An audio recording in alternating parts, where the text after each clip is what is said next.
What is that called right there? What's that called right there? A figure eight. What else? Curl. What part of the loop is that? Yes. The tip. That's the tip of your rope. Your tip creates a curl.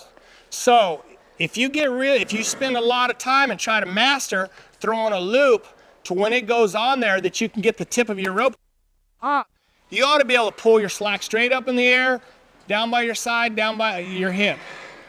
I prefer to pull my slack right out here. What everybody always taught me to do, not to do, that's what I do. Not all the time, but most of the time, I'm gonna pull my slack right out here. So I can come back across to my horn. What I don't wanna do is I don't wanna rope and pull my slack down here. Why? What's the next step? Yes. What happened? Okay, so what happens when I rope it and I pull my slack back here? What happens when my hand goes forwards? So I pull my slack here. When I come back to the horn, what happens? It feeds, and the slack's gonna drop down. So, do you think that it's important when you rope that steer for the rope to be tight to your saddle horn to the steer's head? Yes. If you rope the steer around the horns or a half head or whatever, and you have slack hanging down,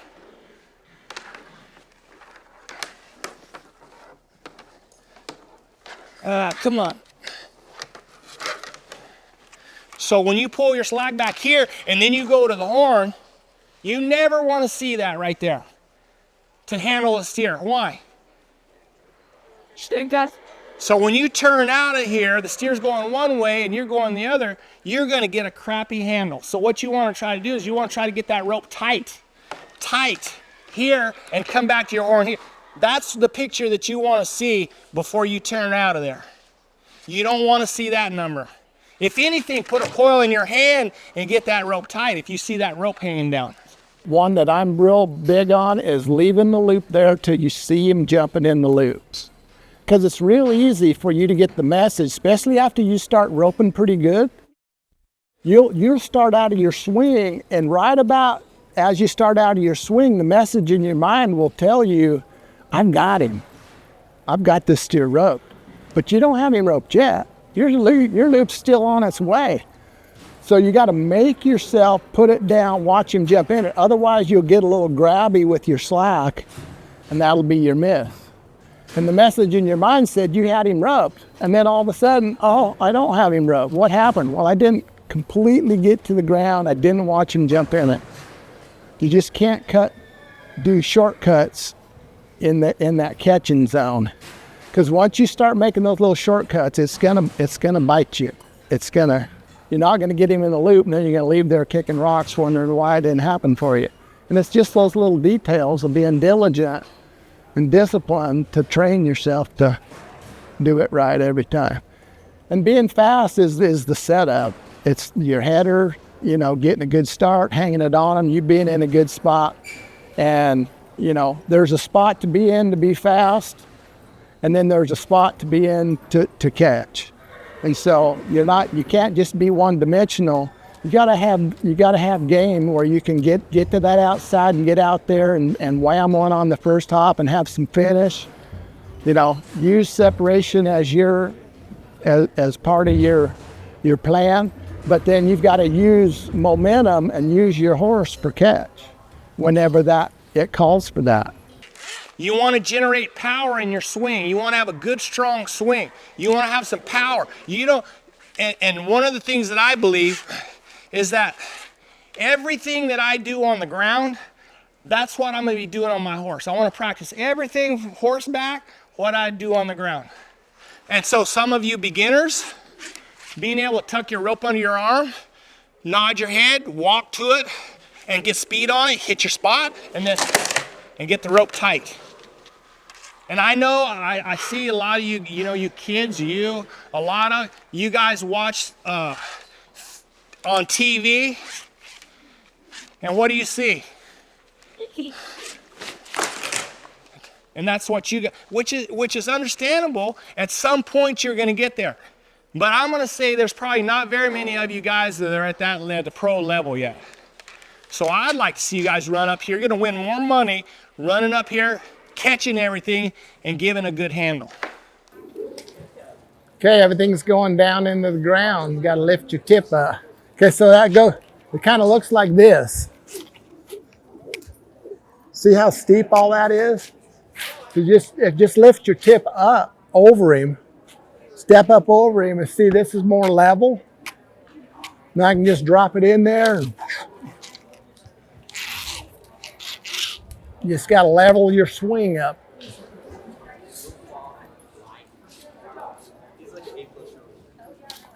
Yeah. I like your swing and your delivery.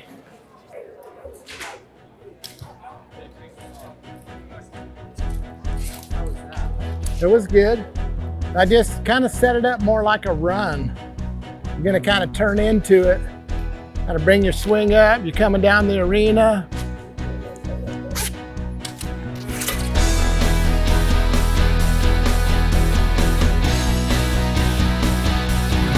Wow.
Little boy walks in with a bloody nose, got beat up on his way home from school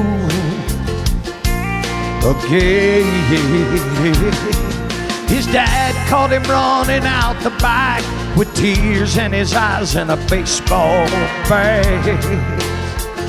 Ooh, revenge. He said, son, I won't stop you, but before you go, let me tell you a little story about the toughest man I know. They hit him and he just turned the other cheek. And don't think for a minute he was sweet. Yeah, in the end, he showed them he was anything but afraid. Yeah. They hammered him to a cross. He was tougher than nails.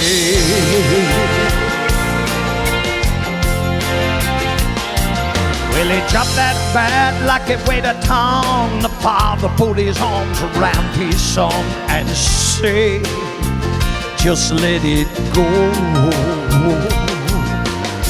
Believe me, I've been in your shoes. I had to ask myself, what would Jesus do?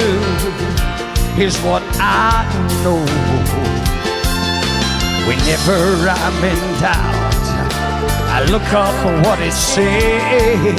It's all there in the good book, black and white and red. They hit him and he just turned the other cheek. And don't think for a minute he was sweet. Yeah, in the end he showed them he was anything but afraid. Yeah. They hammered him to a cross. He He was tougher than nails.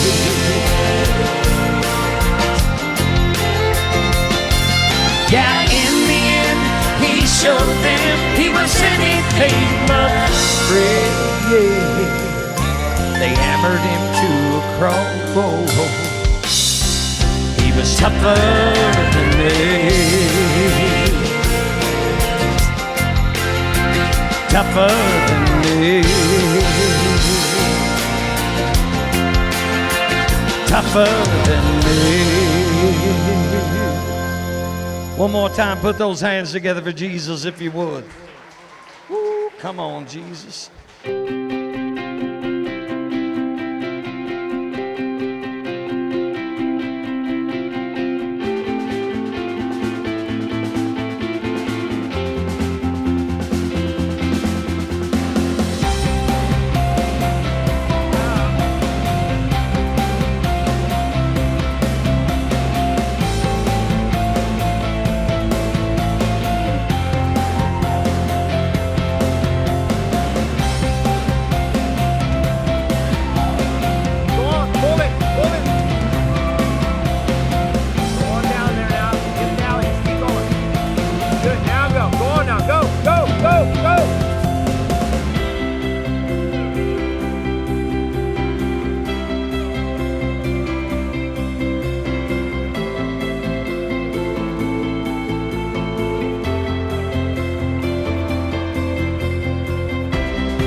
If you can't go out there in control of your horse and control the steer, you're not going to be a successful team roper. You're not going to get good handled. And good healers don't want to rope with guys that don't handle the cattle. Okay. Go, go. Coil up. Good. Now go.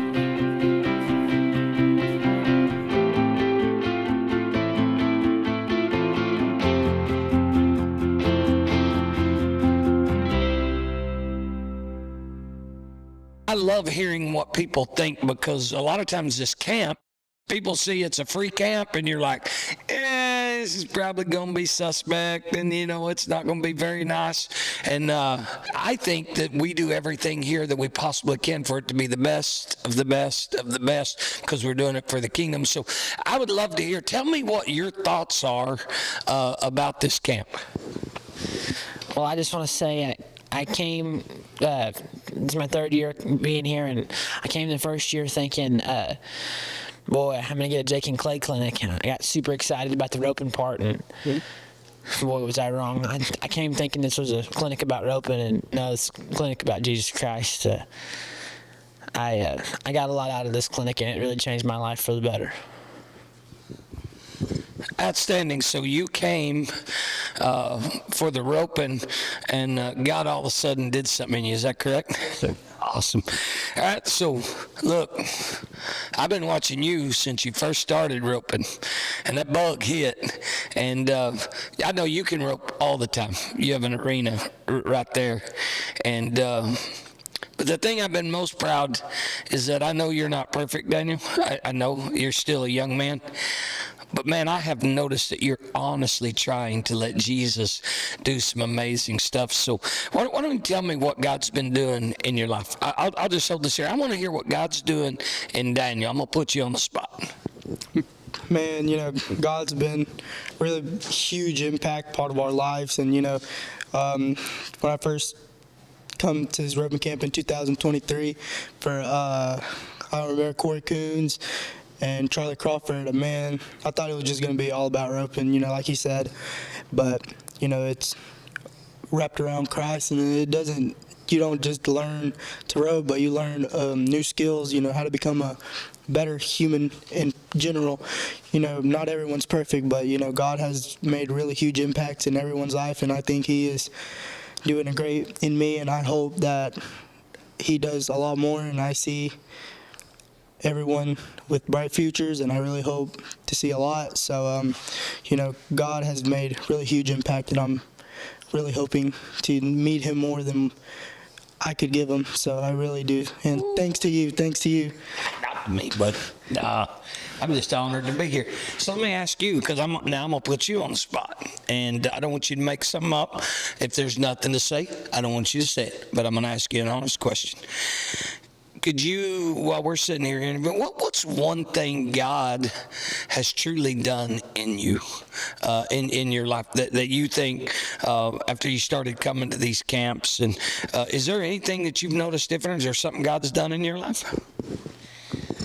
I think he's put me on a certain path. Like for so long when I was little, I was a really awkward little kid, and you were telling You were out of it. I stayed out of it. That's not fair. You were telling stories about it in there, and how you always got picked last for basketball, and that's kind of the way I was. And I didn't ever have many friends in school, and I played baseball, and that was what I thought I liked to do, and I just didn't. Well, kind of started open, and it was kind of predated ECFC even, just the way everything always sports always kind of came really hard to me. Well, then when I started roping, everything just came easy. I needed a horse. There's a horse. I needed a saddle. Somebody called me out of the blue asking if I needed a saddle. There were some things that, well, surely God things that He's put in my path and helped me along this route, and it's the only thing that I really feel that I know that He wants me to do. I want you to tell me what this camp has meant to you, and just kind of delve in for a minute and kind of tell me maybe some things that you've learned in the arena, and then I want you to talk to me maybe like up at the church service. I mean, is that something that you think is going? You won't make me mad either way. I want to hear what you have to say. So grab a. Yes, sir. This camp been really great so far, from the roping arena all the way up to the church services. Showed me a different review from a great pastor we have here. Wait a minute, could you say that part again one more time? A really great pastor over here. Is he good looking? Oh, yeah. Oh. Even from the great roping arena we have down there with the great coaches, taught me a little bit more tricks, put in my arsenal. Then the great church service was really helpful. Showed me a different look about how everything played out with Jesus and everything. Come on. I think this is my third or fourth year coming here. It's been really amazing all the years I've came here, with like all the nice roping arenas and being able to be taught by the pros for free, and having good food and like an amazing place to stay like this. And it's really made me come a long way in my roping and like my relationship with Christ. This camp is amazing because right now I'm struggling to find a place to rope, and it's given me teachers, arena to rope in, and steers to rope. And it's all free somehow because it's the best of the best stuff. And not only that, the cherry on top is for sure the church service, which Ray does, and it's all through Christ, and you get a really good experience with it, I guess you could say. And I really enjoy, especially being here with Ray, because we show and do a bunch of other stuff with him, but I really enjoy it.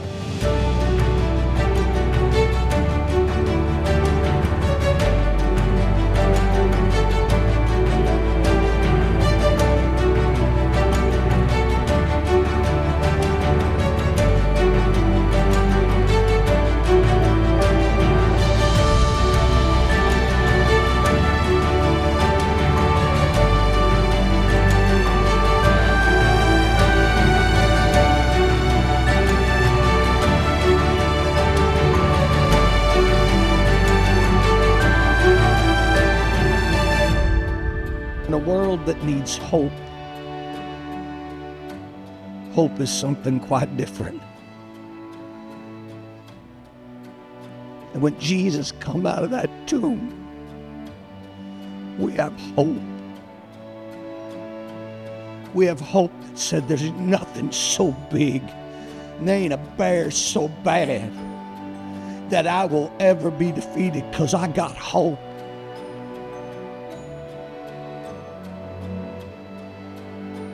So on this Resurrection Sunday morning, it's big to me. You young men and you young women, it ain't just something I say. I want to see you live a life where you can go be different. I want to see you go to your schools and to your rodeo teams and to your jackpots and to all the big ropings, and I want you to go to be decisively different. Be the one that everyone comes to when everything's falling apart, because they know you're not perfect, but they see something on the inside of you that ain't dead, but it's alive.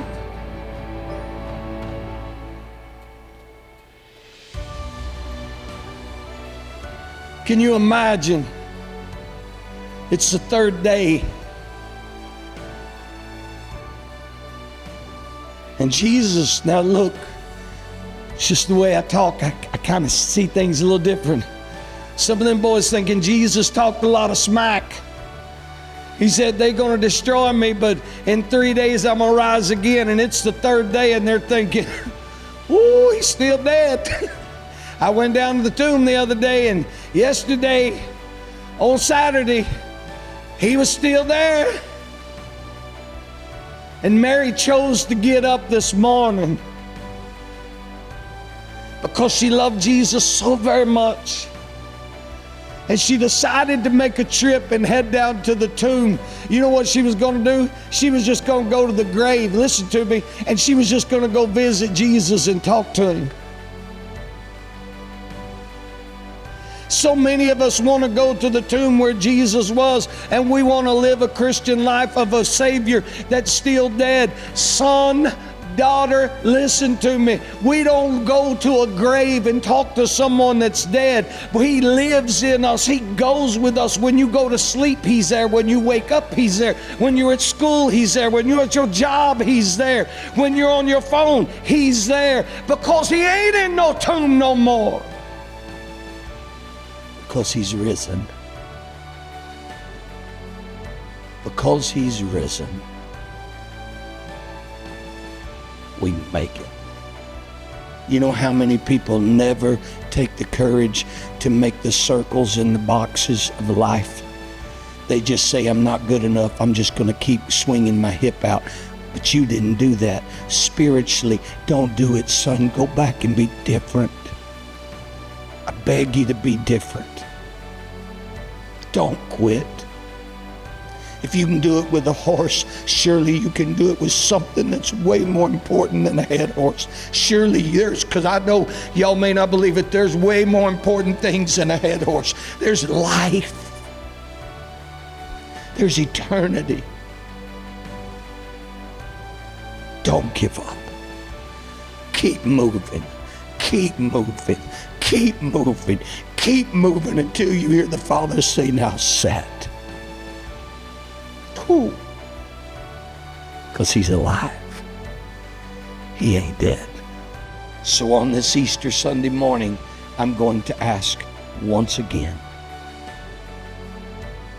And if this was a room full of preachers and I was preaching a preachers conference, I'd ask the same question because it's important. Do you know that the risen Jesus lives in you? Do you know that you're honestly saved? Or have you just settled with the fact that you're never going to go sit in that corner and get square? Have you just given up? Jesus didn't quit. He went all the way till He could honestly say, it is finished. The word is very clear that if we call upon His name, the name of Jesus, if we call upon that name, the word says we shall be saved. Amazing grace, how sweet the sound that saved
Clay, this is our third year to come here to this camp, and this is my favorite clinic of the year. You know, they advertise it as a roping camp, roping clinic, but you know, as well as we all know that this is about the ministry part of it. And so to see these young girls and boys come to this camp and they're expecting, you know, they all want to rope a lot, which is very, very important. But in our perspective, the ministry is the most important part of it. I really, really enjoy working with kids because I reflect back on when I was a kid, and I would have given anything to be able to come, you know, to a camp like this and hang out with pros and get their take, you know, on roping and the trials and tribulations of life. And so, like I say, I really enjoy this camp. The kids, you know, there's quite a few of them that's been here to all 3 years that we've been here. So to see them coming back and getting to work with them year after year and see the progress that they're making. And then we have different levels of ropers as well, that, you know, some are just beginning and then some rope real good. And, you know, they've gotten their abilities up through hard work and a lot of practice, so they're going to be really good. And see what good kids they are, you know, that just makes it all worthwhile to pour into their lives and see some results. That's what it's all about, getting results. I get ministered to also at this thing, so this is a very special time for me to be able to come and encounter this also, because it feeds my spirit also.